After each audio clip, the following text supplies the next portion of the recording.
भाई डॉक्टर वेद प्रताप वैदिक सही कहते हैं। नेता गांधी को मानने वाले हों या गोलवलकर को फॉलो करने वाले, सरदार पटेल या जयप्रकाश और लोहिया, सबका कांटा नोटों पर आकर अटक जाता है।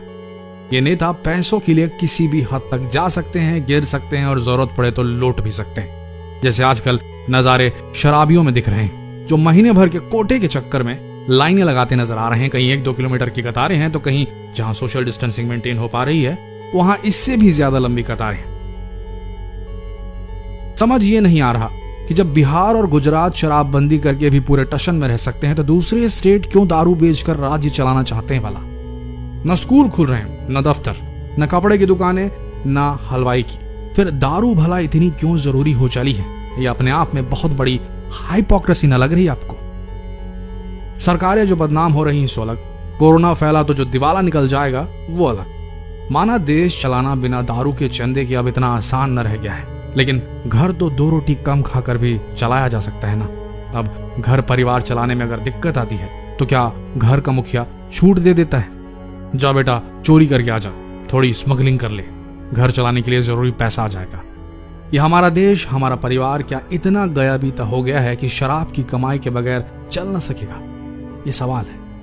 क्या सोचते हैं आप, क्या होता है उस घर के साथ जो पाप के पैसों पर चलता है ना कि मेहनत के, जो ब्लड मनी पर चलता है? हराम हलाल का कोई कॉन्सेप्ट है भी कि नहीं देश की सरकारों के पास? या पैसा पैसा होता है, क्या काला और क्या गोरा? सरकारी टैक्स लगना चाहिए बस, फिर सब सफेद बन जाता है शायद, चाहे शराब की काली कमाई ही क्यों ना, राइट? लेकिन ये गलत है। शराब का पैसा काला धन ही कहलाएगा। वो कभी पुण्य की कमाई नहीं बन सकता, उसे कभी भी मेहनत की कमाई नहीं कहा जा सकता। दुख की बात है कि जिस देश में डॉक्टर्स, साइंटिस्ट, इंजीनियर्स निकलकर दुनिया भर में देश का नाम रोशन कर रहे हैं, अपनी मेहनत, लगन और काबिलियत के दम पर गर्व से कह रहे हैं मेरा भारत महान, वो देश नौजवानों की प्रतिभाओं के दम पर देश खड़ा करना छोड़ दारू के धंधे पर फोकस कर रहा है। शराब भट्टियों के गल्लों में गरीब परिवारों के सपनों का दम घोटकर राजस्व कमाने का दम भर रहा है। ऐसे में कैसे कोई कहेगा मेरा भारत महान? जिस कोरोना महामारी से लड़ने के लिए देश भर को बंद कर दिया गया, उससे लाख गुना ज्यादा मौतें शराब से हो चुकी होंगी आज तक, और होने भी वाली होंगी। हर साल 1 लाख रोड एक्सीडेंट शराब के नशे में गाड़ी चलाते चलाते हो जाते हैं। हर साल 1,40,000 लोग शराब पीकर अपना लिवर सड़ा बैठते हैं और दुर्गति को प्राप्त करते हैं, मर जाते हैं। हर साल 30,000 लोग शराब की लत की वजह से कैंसर का शिकार हो जाते हैं। लेकिन ये रिकॉर्ड्स, सिर्फ रिकॉर्ड्स में रहता है सब कुछ। ये आंकड़े 2018 की WHO की रिपोर्ट के हैं। अगर हम ये आंकड़े खोज सकते हैं तो क्या सरकारों को ये आंकड़े दिखाई नहीं देते? यह बात कुछ और ही है। शराब की आमदनी की लत ने सरकार को भी आदी बना दिया है अपना।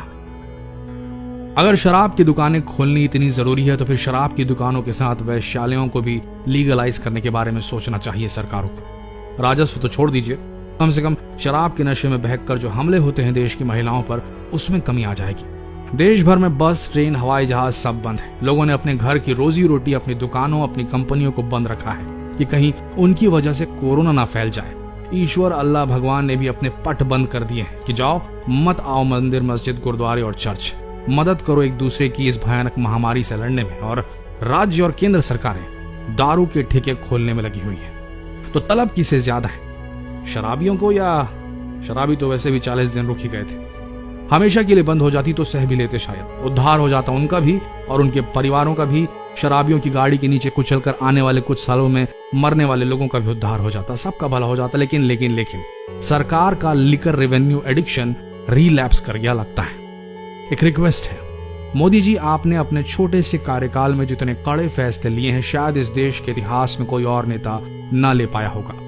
ये एक ऐसा मौका है जब देश को वाकई देश को असल लीडरशिप की जरूरत है, आउट ऑफ द बॉक्स सोचने की जरूरत है। ये डिसीजन अगर आपने ले लिया तो ये जनरेशन और आने वाली हर जनरेशन बच जाएगी शराब की घिनौनी लत से।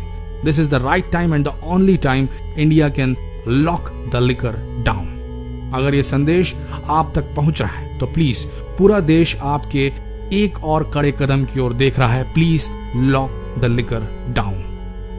आप सब जिस भी राज्य, जिस भी शहर, जिस भी मोहल्ले, जिस भी गली में बैठकर ये वीडियो देख रहे हैं, अगर आप चाहते हैं कि आपके घर वालों में कोई भी शराब की इस लत से छुटकारा पा सके, अगर आप शराब के नशे में देश की महिलाओं पर होने वाले अपराध के खिलाफ हैं, अगर आप शराब की कमाई पर देश को चलता नहीं देखना चाहते, अगर आप शराब छोड़ना चाहते हैं लेकिन छोड़ नहीं पा रहे हैं, तो प्लीज इस संदेश को इतना शेयर करें कि वहां तक पहुंच जाए जहां देश की पॉलिसी बनाने वालों की नजर इस पर पड़ जाए।